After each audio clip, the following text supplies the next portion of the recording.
Welcome to Makers International, a podcast of makers, connecting with makers from all around the world. Here's your hosts, Jamie Page, Chris Cute, and now, Richard Morley. Hello. Good morning, good afternoon, good evening, good night, and good times, whatever time it is, and wherever you are listening. Well, there's nobody here. It's just me and Jamie. So I don't know how to introduce it. Well, and obviously Carl and Robin as well as the guests. But normally we have to go through all these names. But joined with me as always, because he's always here anyway, Jamie Page. Hello. And obviously we've got the very lovely Mrs. Robin Jacobson and the even more lovely, well, equally lovely. Let's not start a domestic, Mr. Carl Robinson as well. How you doing, Carl? No, Carl Robinson. That doesn't work, does it? I did that last time. Who's Carl Robinson? Carl Robin, how you doing? Robinson. We're doing great. That's going to be some editing right there. I'm sorry. But it's fine, though, because Chris isn't here. So I'm not going to get told off. And then by the time he gets to see it, it'll be too late anyway. So, yeah, whoop-de-doo. It doesn't really matter. I can't be bothered. Let's not do that again. Let's not.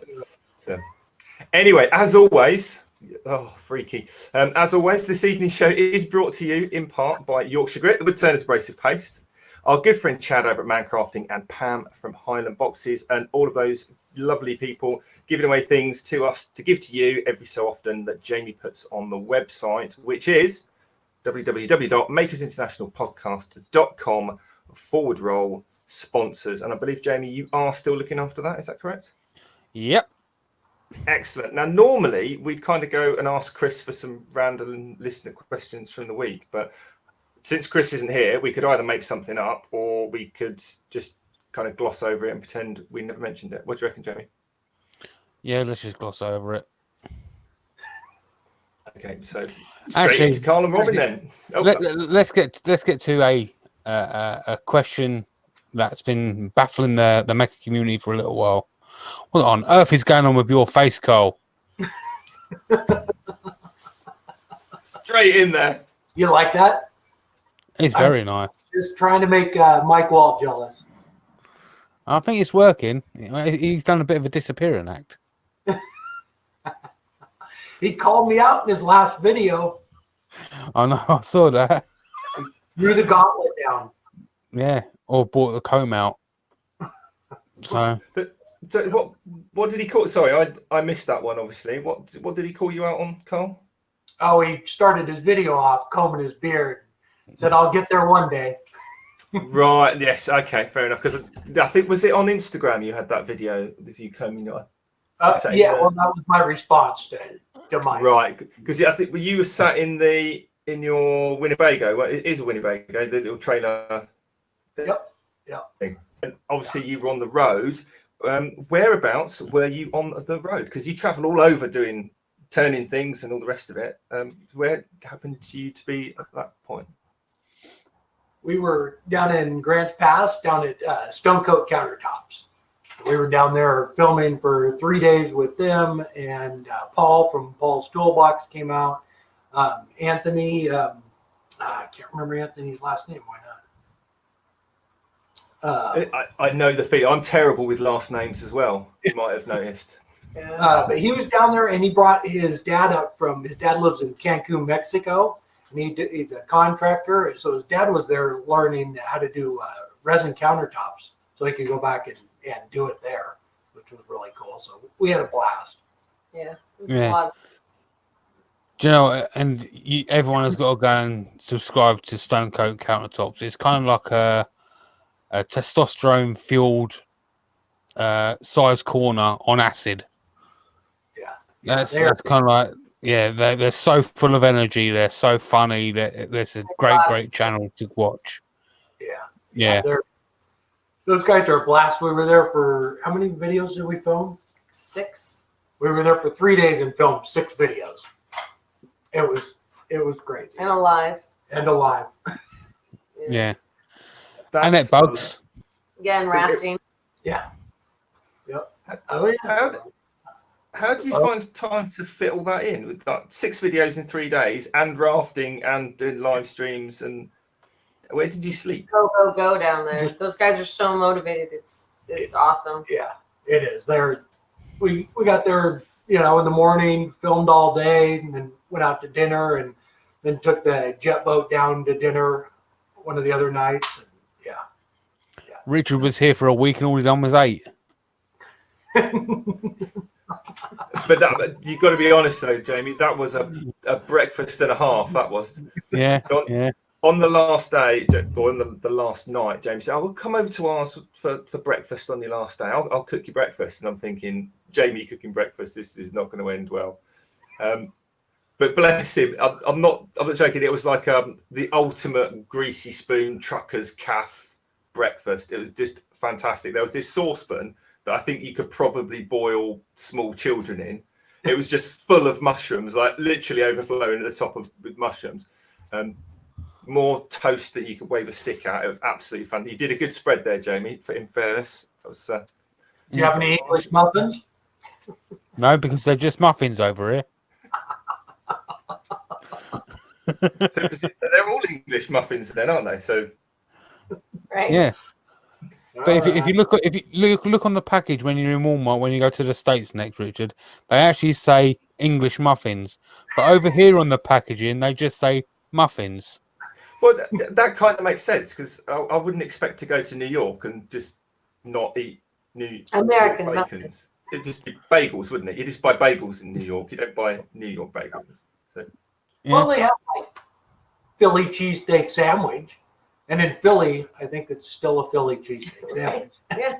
Well, you see, that makes sense because if you go to Cheshire, you still eat Cheshire cheese. You don't just eat cheese. You have to actually physically spend. So I guess this.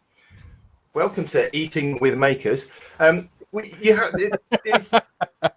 some food groups that you have to specify. Like if it's a Melton Mowbray pork pie, then you have to, regardless of where you are, you still got to specify whether it is or not. So yeah, that kind of makes sense. If you're listening live, put down in the comments what food items, blah blah blah.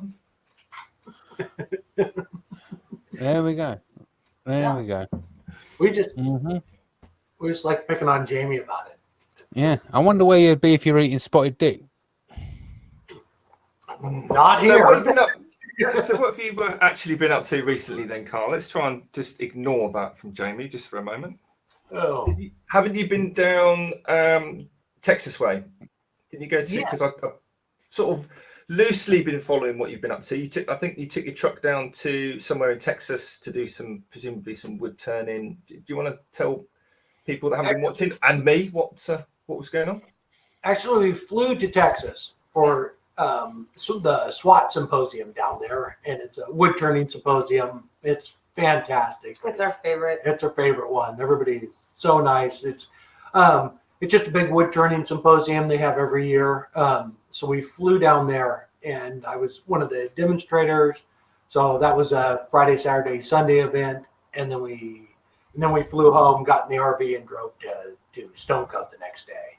So right, okay. So I think I've obviously confused the two different posts then. So one was a fly conference type thing, and the other one then you went home. So it's two separate events. Right, okay. So what did you get up to when you were down in Texas then? Because was that where you were turning with Pat Lap?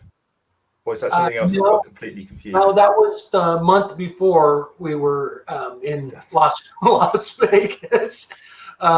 So the month before, we flew to North Carolina and did the AAW symposium, and then flew straight from there to Las Vegas. And then Pat was there. Awesome. He'd come down with Lee Valley, and it was awesome. That was the first time we got to meet him. It was really cool. And their booth was like right around the corner from ours, and had a blast.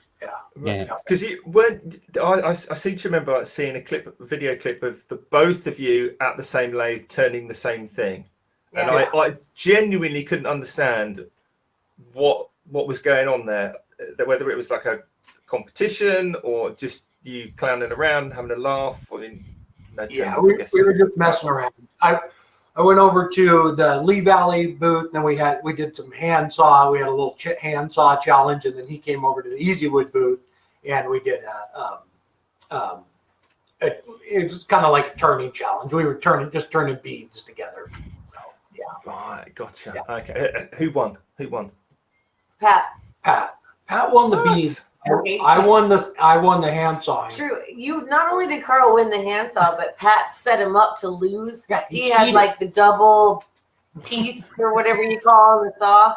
And then he told me before they even started, he's like, I'm gonna win, don't tell him I have double teeth. And Carl smoked him. It was hilarious. Pat looked over like, you gotta be kidding me. I even set it up to where I'd win.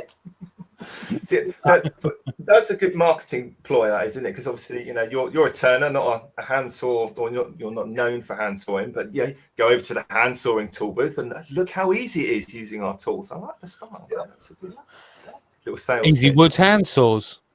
Easy wood handsaw. Traditional handsaws. Oh, it was a lot of fun. We had a busy summer and. Still, we still got a lot more coming up. Yep. Yeah. There's a I'm not sure if this is a comment or a challenge, Carl.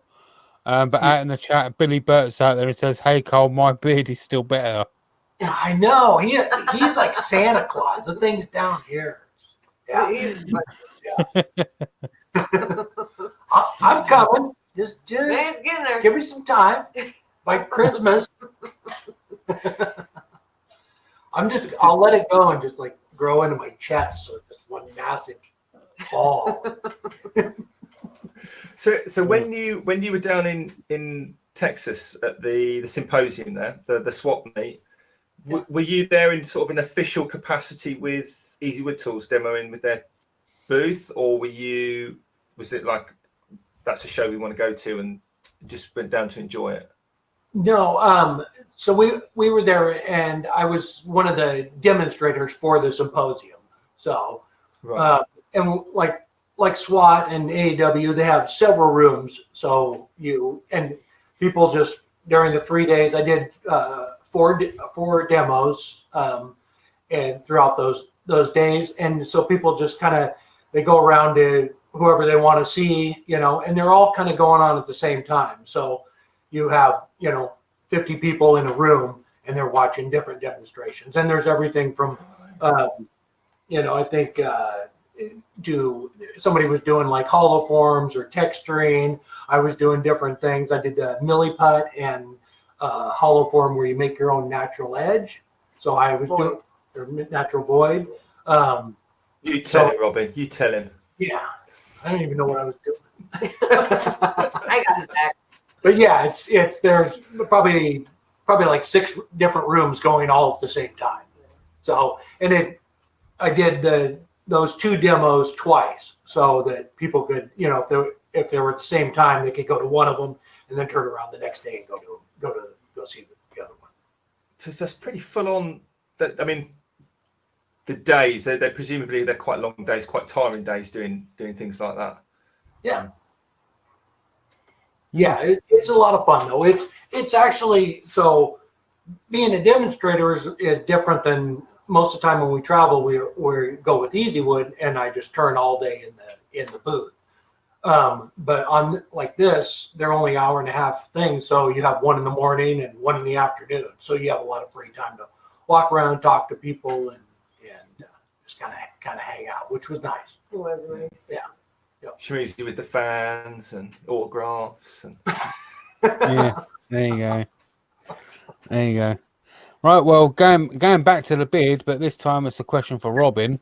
Leona wants to know, do you like Carl's beard? It was my idea. Yeah. Because I've wanted him to grow a beard for years, and he did for about 2 weeks, 3 or 4 years ago. But he shaved all this off, so it was just the goatee type, and I it's okay. I wanted the beard. All of it or nothing. Yeah. So yeah, I'm loving it. I think it looks great. There we go. Yeah. There's even a hashtag. It seems hashtag Team Safety Beard. Oh.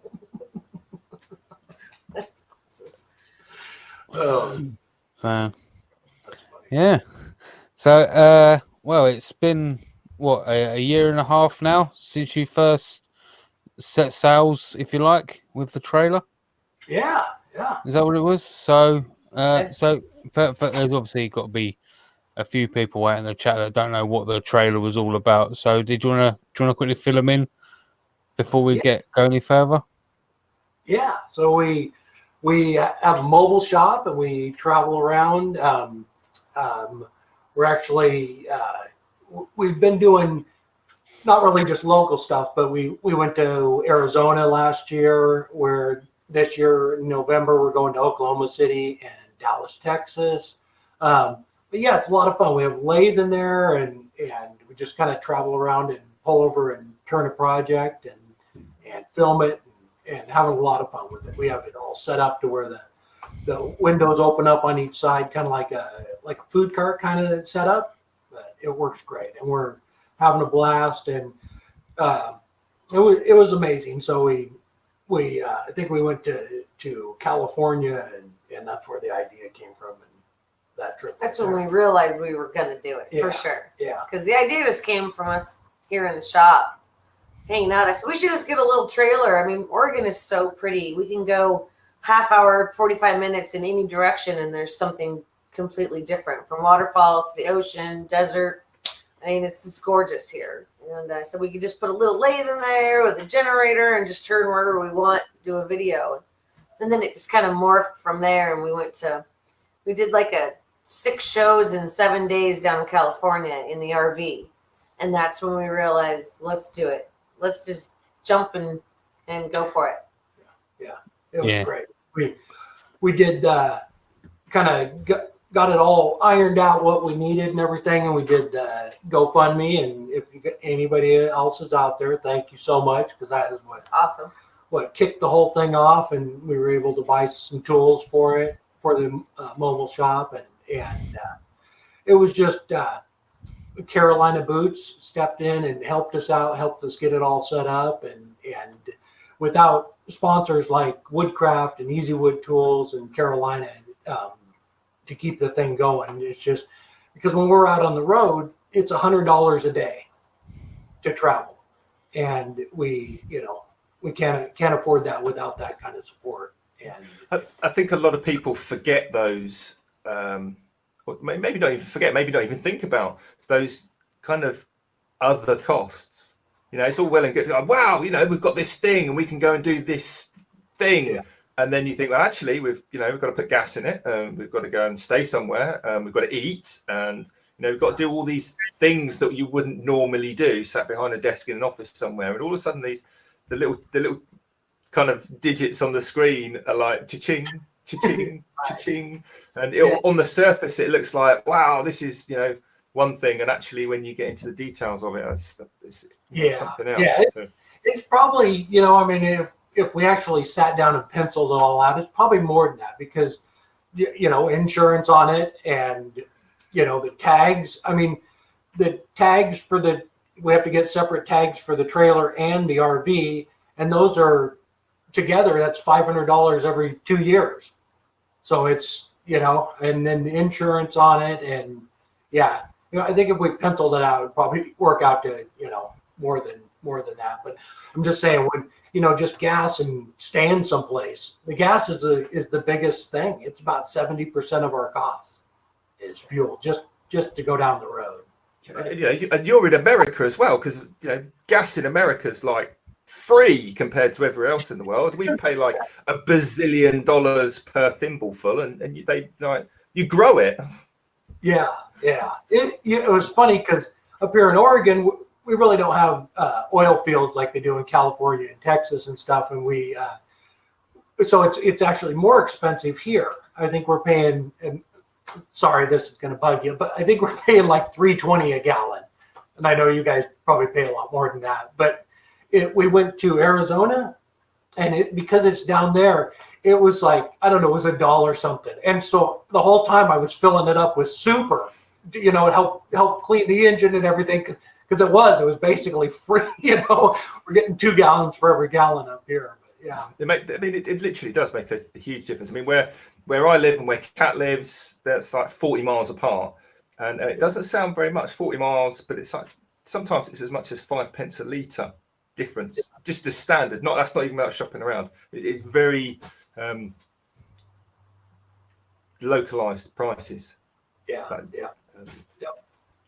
But yeah, so when we go out, like we were going to go to Dallas, and which is over 1,000 miles away. So what we did was we talked to the woodcraft store in Oklahoma City, and we said we'd love to come, but can we do a class there while we're there? And that doing a class or a demonstration helps offset the cost. They'll give us money for doing the class, and that'll help pay for 3 or 4 days. When we're on the road. So whenever we go out, we try and figure out whether we can do a club demo or something to help pay for the trip. I presume it also gives you opportunities for other classes as well while you're doing it. Because if someone's down there and sees you doing a class, they say, "Oh, we'll have him come to our club," or etc. etc. So, yeah. So, is there any? Have you got any stories of maybe, I don't know, unusual people coming up to the trailer while you've been parked, or? We did have a couple come over, but they thought we were selling something out of it, like hot dogs or something. We get a lot of that. Like, what's going on here? You guys have food or? Yeah. And we did have. We were up at Mount St. Helens. We had this couple out here, and they were out here visiting their grandkids, and they were just like, they thought it was just the coolest thing ever. And I was making this little lidded box, and they were just like, they thought it was just the neatest thing that we would just pull over the side of the road and start making something. And so we mailed the box to them. They gave us their address, and it was just kind of, it's just, I don't know, fun stuff like that. And people, a lot of people don't know even what wood turning is, so it's cool that we're just kind of out there and doing it and introducing people to it. So it's a lot of fun.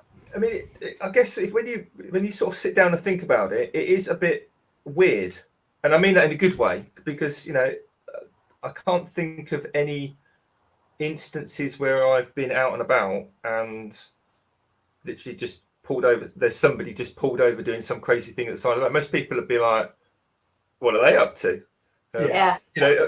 Presumably sort of, I don't know, state troopers or the local bill of what's going on there. That looks a bit dodgy, and sort of coming out to look. Or have you had any issues with that sort of thing? Or we had one, and it was, I can't remember. It was like a third trip out.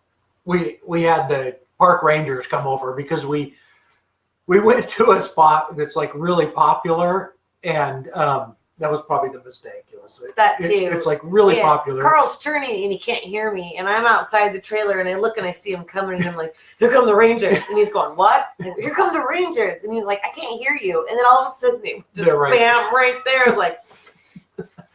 So I'm sure it's like this with most of the states in the U.S., but we were in Oregon, and to film in a state park, you have to have a permit.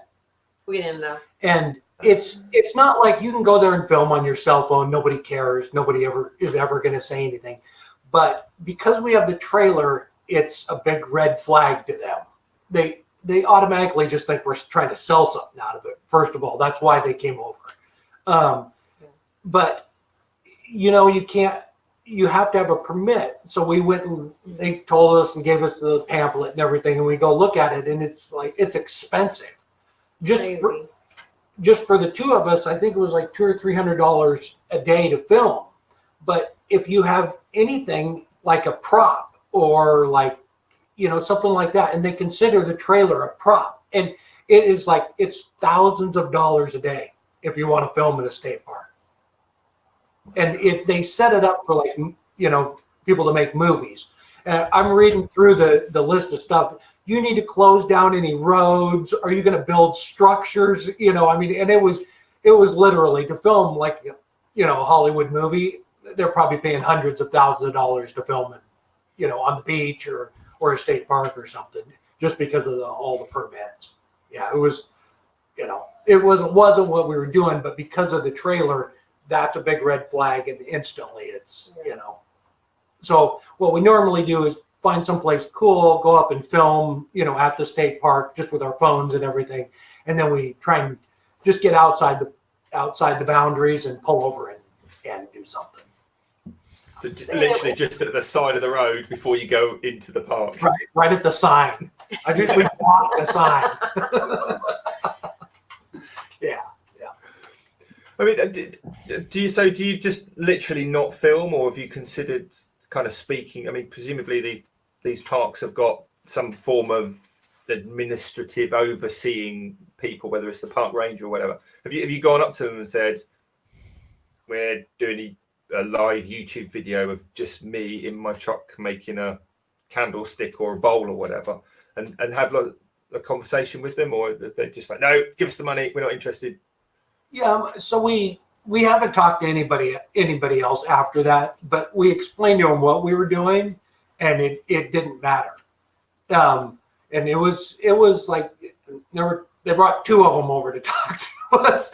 So it wasn't. We explained to them that we weren't selling anything. We're not selling the video, but because we were posting it on YouTube, and because YouTube's like a monetized platform. And we had this trailer. That was it. You had to call and get a permit.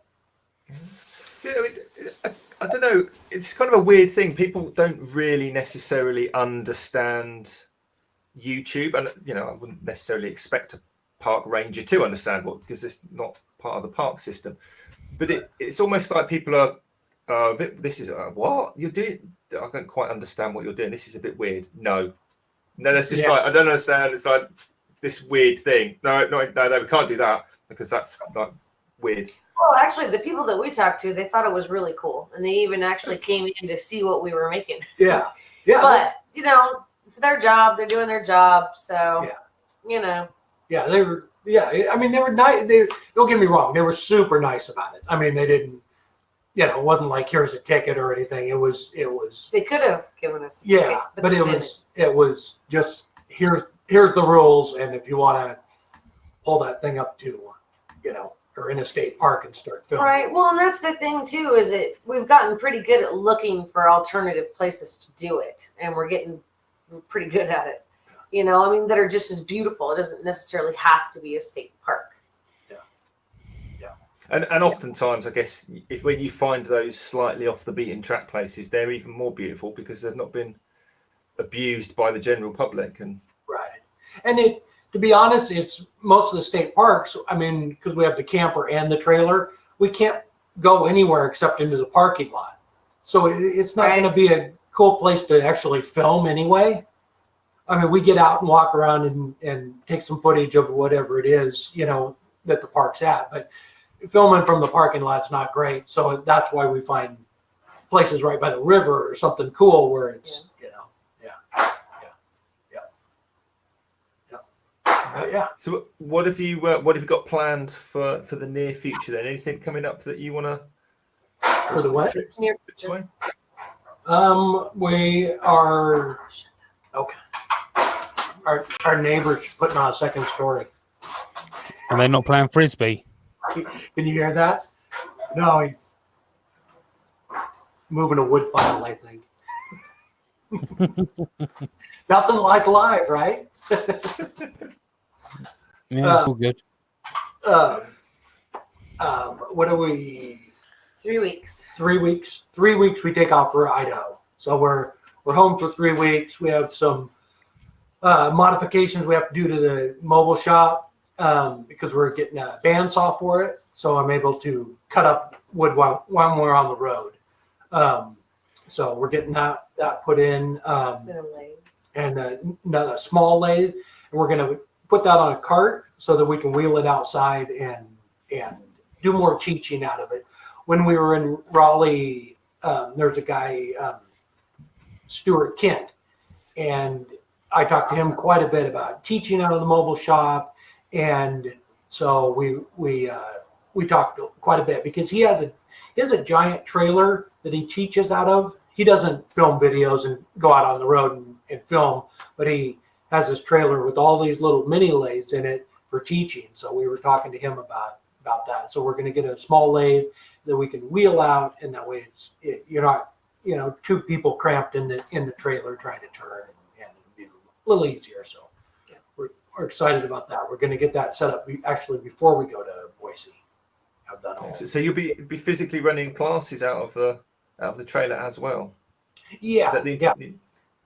Yep. So we're like the one in Boise is a parking lot sale for woodcraft. So we're gonna have the trailer there, have both the lathes out, and we'll just be able to teach people, and not like necessarily like paid classes, but it'll be people will be able to come up and turn a pan or stuff like that. And that kind of works for the store as well then, because you're introducing people, and by the very nature of what you're doing, it's a little bit uncommon. What's going on over there? We'll go and have a look at that. And then somebody's just out doing the grocery shopping, and they see Robin and Carl turning pens in the parking lot, and all of a sudden it's like, let's do that. And that's a new hobby that someone's discovered. So it's just win-win for everybody. And it's really cool too. We've been everywhere we've gone with the mobile shop. We've had everybody sign the ceiling, so it's actually getting full. It is getting full. We're gonna have to start going down the sides, down the walls. But every place we go, whoever's with us or whatever show it is, we have them sign the ceiling. So it's really cool. It's a lot. Then we after Boise, Idaho, we dropped down to Utah, Salt Lake City. Oh yeah. We're gonna go see. There's some quite a few turners actually down there. So we're gonna be down there for 2 days. We're going over to see Patrick Adair. He's the ring guy. Yeah. Gonna go over and see him. Maybe see his shop and have dinner, and then there's a couple other turners. Kevin is over there, so we're gonna see if we can maybe all get together for dinner or something. And then we have to head straight up to Seattle, Washington. Seattle for 4 days up there. 4 day show. Yeah. Mm. Busy. That'd be cool. Have you been keeping tally of the mileage? Just on the thing, we probably only traveled. It's probably only about 3,500 miles, because most of them have been fairly close. Actually, now that I say that, it's probably more than that. Yeah, it's more than that. It's probably about, because the trip to Phoenix was 2,000 alone. Yeah, so probably about 5,000 miles. Yeah, I mean that's a fair bit of mileage. I mean that's nearly my annual mileage, to be honest. Yeah, and that's just to fill up the tank.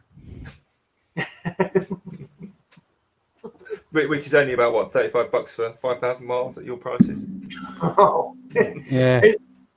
It's what we try and do is basically just kind of almost empty the tank and then stay the night, because it's like sitting in that thing too.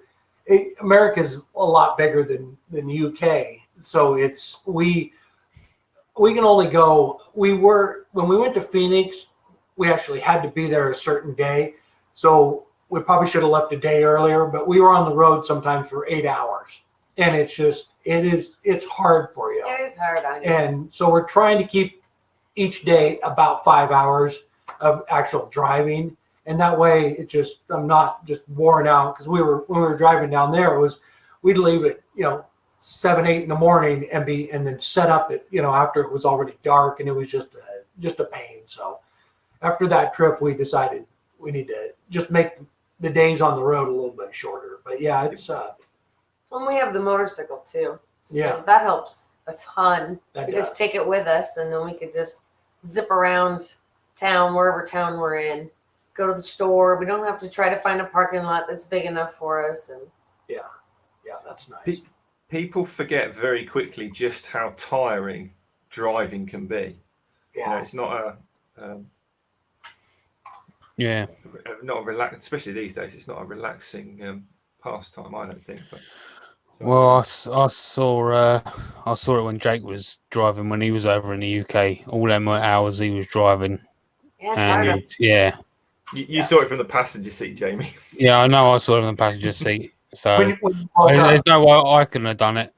So And I know for a fact I couldn't have done it. I would have given up, probably. Yeah, I like my sleep too much. Yeah, we try and stop every, I don't know, at least once during the day or sometimes twice. Just get out and walk around the rest stop. Yeah, we'll walk around it 2 or 3 times to get the blood flow back in your legs. Yeah. Yeah. We did last year. Go on, Jim. I was just going to say we didn't really walk around anywhere. We just kind of put an IV drip full of coffee into Jake. Right? Let him go. Yeah. Yeah. And as we pulled out of the last state rest stop, the police followed us out. Luckily, they weren't following us out, though. Just imagine you grabbing Jake by the shoulders and going that way, and just let him go. Just point him in the right direction and just send him off. Yeah, you control the pedals onto the steering wheel. Yeah. Oh. Just looking through the comments a little bit here about Pole Barn Productions. Doug's saying that in relation to your comment about the States being bigger than the UK, he's saying Michigan is bigger than the UK. So yeah, we're tiny by comparison. And do you know what? It's also very interesting chatting to Jake when he was over, to Andy Berkey as well. But driving from A to B, Jamie and Andy and Jake had this sort of plan for where they were going in the UK from where, and it was literally it was like here to here to here to here to here to here. It was like they were trying to draw some kind of pentagram on a road map of the UK, and anyone in the UK that you go like that. That's the route you do it. No. But it's fine. It's only like 1,500 miles. Like that's a week-long planned vacation. That's not we'll just do this and do it. And Jake's like, no, it's fine. I did that. I drove from, where was it Jake was telling us he went to? He drove 6 hours to go and meet some people for about 40 minutes. Yeah, and then Jake, he went to this Sky Talk meetup. That was it. And just the vast distances are just nothing to a lot of people. My parents live 5 hours up the road. We'll just drive up there and see them for lunch. Like, no, that's at least an overnight stay. It's just It was funny. Years ago, Mike Walt and I were talking, and it was quite a few years ago, and I was telling him, we're in Portland, and I grew up in Grants Pass, still family down there, and we would go down there on like Friday night after work, and it's 4 hours. We stayed Friday and Saturday, and then we drive back on Sunday. He goes, that is just insane. And we would do it at least once a month. And it was just, it's I don't know, over here, I guess it's just not a big deal. It's, I don't know, it's not, and he was telling me they go on vacation to the beach every year. They have a little cottage they stay in at the beach. They drive to, and I can't remember, but it was like 5 hours. And he said they stop halfway and spend the night. I was just, to us, that was just kind of funny. I used to, when I was at university, I'd drive from Cambridge down to Bristol, which is about 4.5, 5 hours. And I'd have to stop halfway because, we don't have places that are that far apart from each other. Right. It wasn't actually, this is another interesting thing. When we drove up to see Pam up in the Highlands of Scotland last year on the road trip, Kat and I, and you just sort of get to a point, and then all of a sudden there's literally nothing, because where Pam is, she's right up in the Highlands. It's like you get to Inverness, and then that's like halfway to where she lives, and there's just nothing. And we're just driving along this little road in Scotland. It was a main road. Yeah. Suddenly it's like we haven't seen like a supermarket or a coffee stop for half an hour. That's never happened in our lives before, because everything's so close together. Like even on the motorways, you drive for half an hour and you go past the services and there's a Costa or there's a Starbucks or a McDonald's. Right. There's literally there's nothing, just nobody. And this has never happened before. It's just weird. Right. Yeah. I swear Americans' bladders are a lot bigger as well than British. Well, in the motorhome, we just bring the bathroom with us. Yeah, there is that. So what sort of size berth is your motorhome? It's quite difficult to tell from the pictures I've seen. 29 feet. Okay, So yeah, I mean, it's kind of the perfect size. It's not too big and it's not too small. I mean, we spent a couple of weeks in it and we don't feel cramped, and so on the side of it, the living room slides out, and the bed, and then in the back, and the bed slides out. So when it's all opened up, it's actually really nice size. You can, there's plenty of room there. So you park up in the RV, and then you've got like the boxes that out the side. And, oh wow, I've only ever seen that once in the UK. Everything else is just basically a big van, and it parks, and that's what you've got. Yeah. And when it's all closed up, it's really tight in there. And if it wasn't for the two slide outs, it would be cramped, But it's not, with the trailer, we're 50 feet. So we God, that's some length you got, Cole. we don't have a lot of options. We can't just like pull into the grocery store, and that's why we have the bike with us, because we rarely unhook the trailer when we're out on the road. And do you need a special driver's license for that size of vehicle? You can just drive that on your car license. Yeah, because it's a personal motorhome. Nobody needs a special license to drive them, and it's a little scary. You should probably yeah. And ours isn't even that big. You see some of them going down the road, and it's basically they're an apartment, a Greyhound bus. Yeah. I mean, and they just like go for it. Because I mean, over here, if you have your car with a caravan, you need another license. Actually, a physical license, so you have your vehicle, but with the trailer. So you have to have a license for yours. Not well. This is with the trailer that Kat's got, because it's under a cert. There's a few little loopholes. So normally, like a car and a caravan, you need this extra license. But because of our ages, and because of I think they work it out as because we're under a certain length of total train and under a certain weight, both for the individual trailer and the vehicle combined. All this is a couple of little boxes you have to check. Then we don't need a special license. But then they changed the rules as well, because if you got your license before a certain year, you could have a car with a trailer, and like all the old people. This is the scary thing. You get all these old folks on the road that got their granddad license, and they're literally like big caravans, huge caravans, bigger than the car sometimes, and they're pootling along, and they don't. But that's right. It was funny. We're always joking around because we're 50 feet long, and I'm always saying, 50 feet of death rolling down the freeway. But it was years ago when I was young. We were driving down the highway, and me and my buddy, and this giant motorhome goes by us, and I'm getting up there. We're getting a little older, but there's a couple in it, and they look like they're 75, 80. And my buddy looks over here, and he goes, "There's 65 feet of death rolling down the freeway."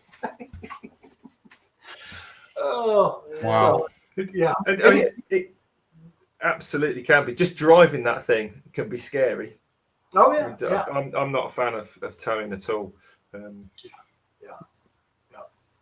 We need a special license for our bike. Yeah, we need a special license for the motorcycle, but not the camper and trailer.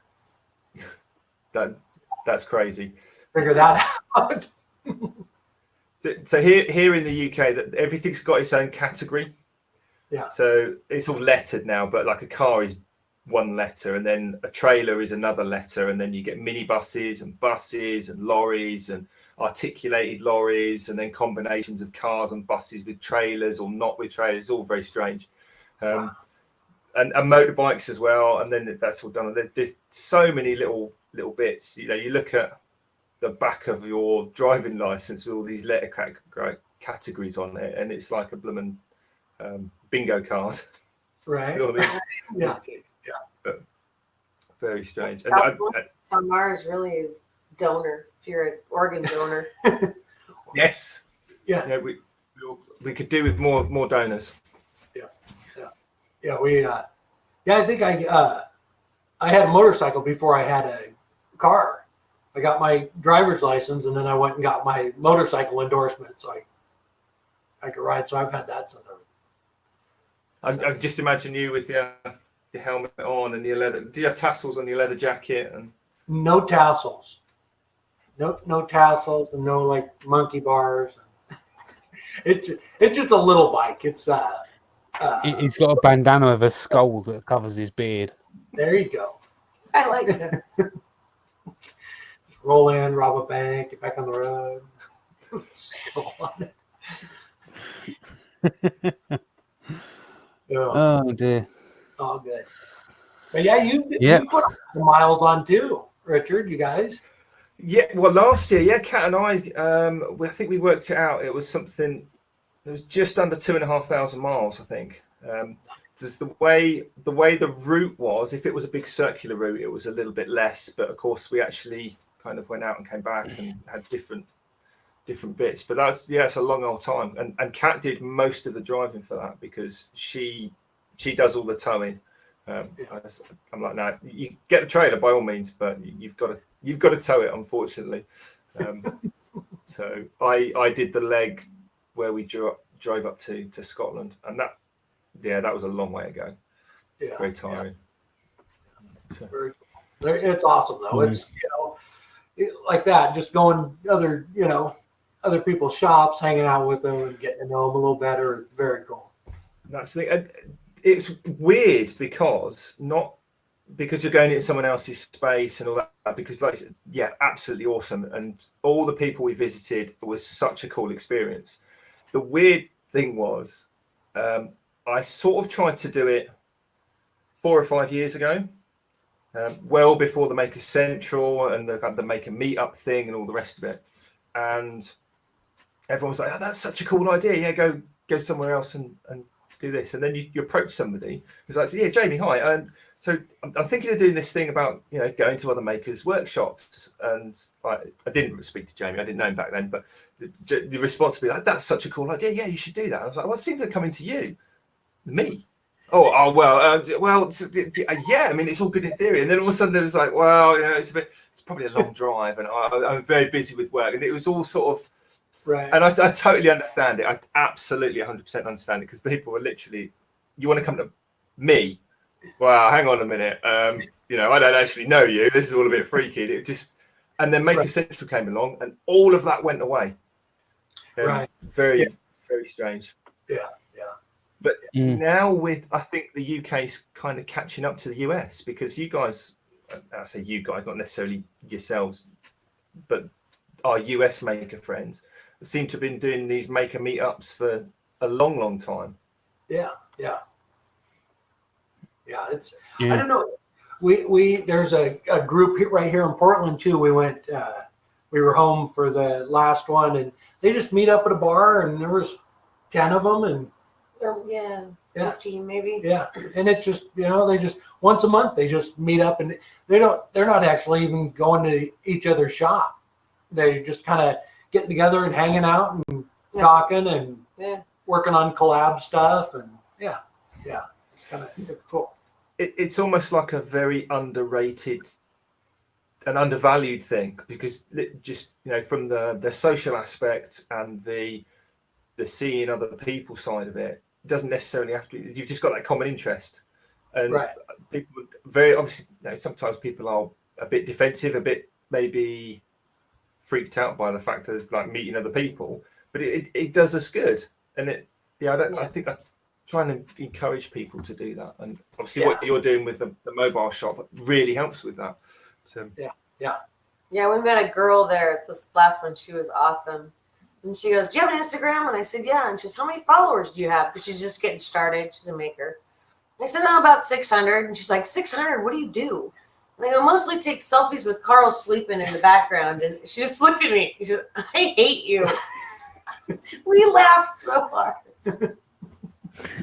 And you meet so many cool characters doing Yeah. just crazy things like that, and that just helps to what's the word, solidify what you're doing.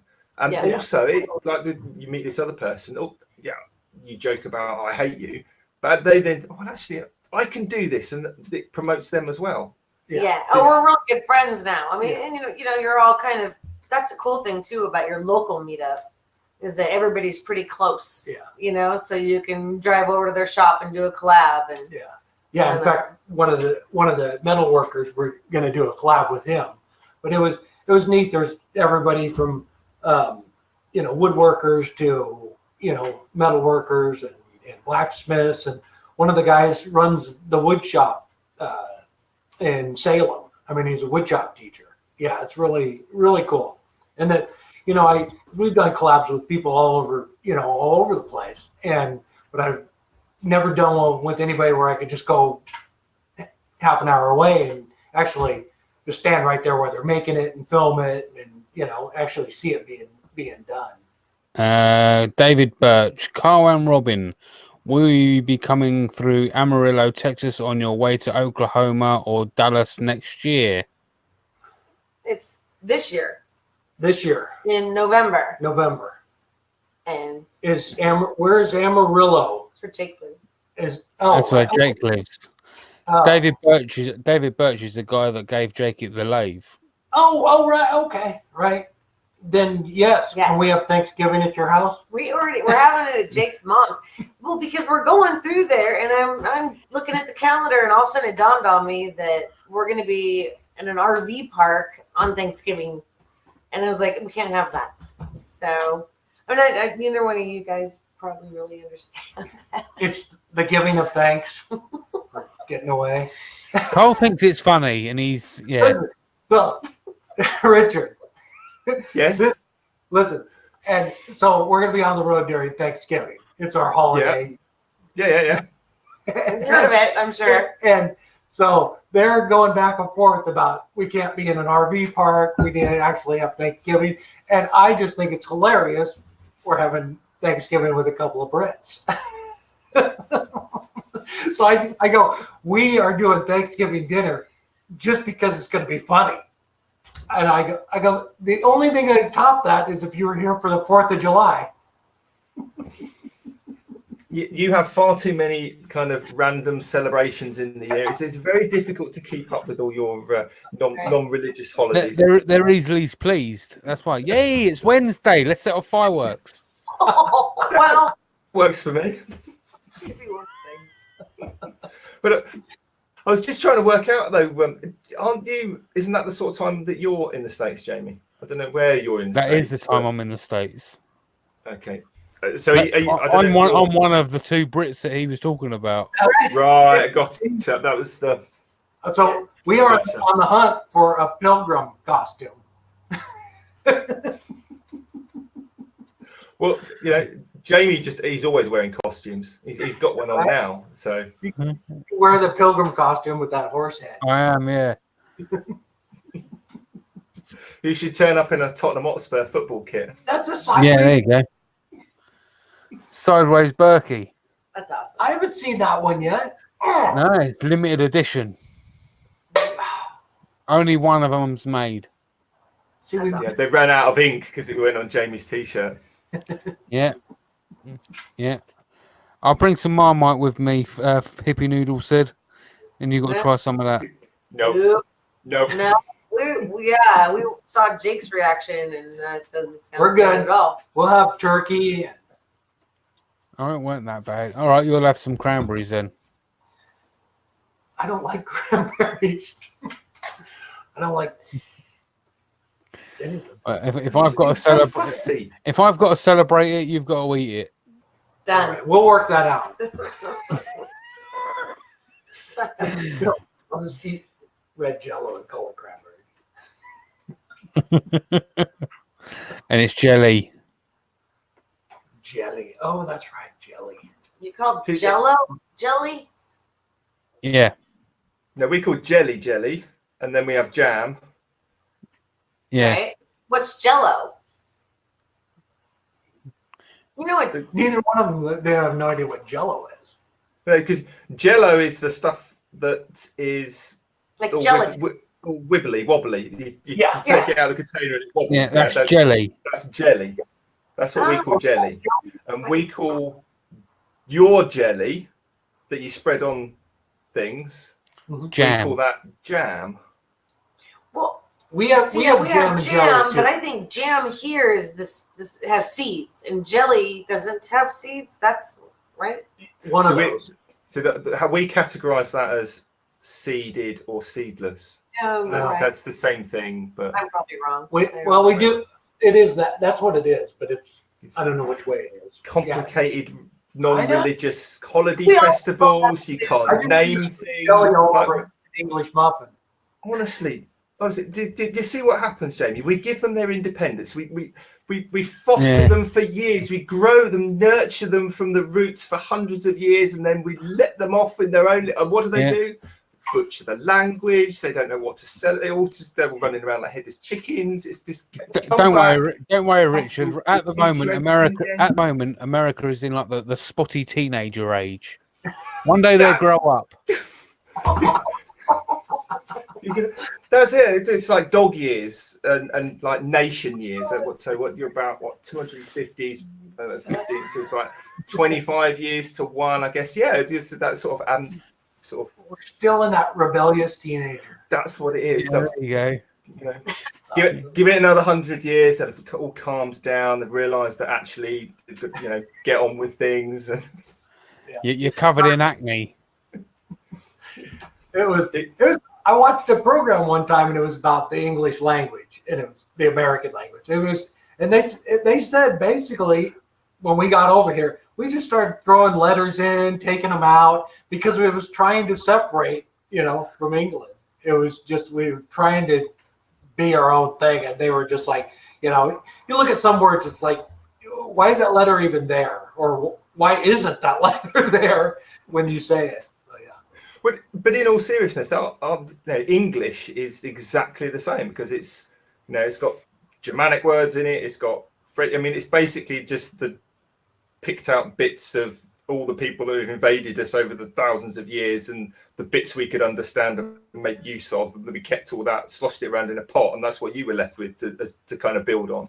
So it sort of makes sense, but at the same time, I guess it's just amusing.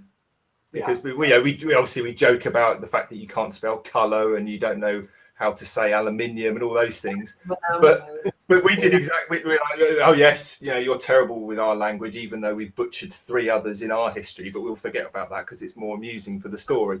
So, what are you going to do? Yeah. All right, I guess we best get on to doing the shout outs and the old. Jamie's page. When you Everyone said shout outs, I thought you'd forgotten that.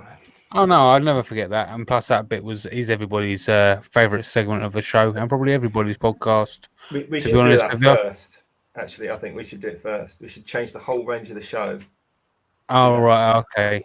Right, well, right. So as we've come into the end, right. So the first bit is.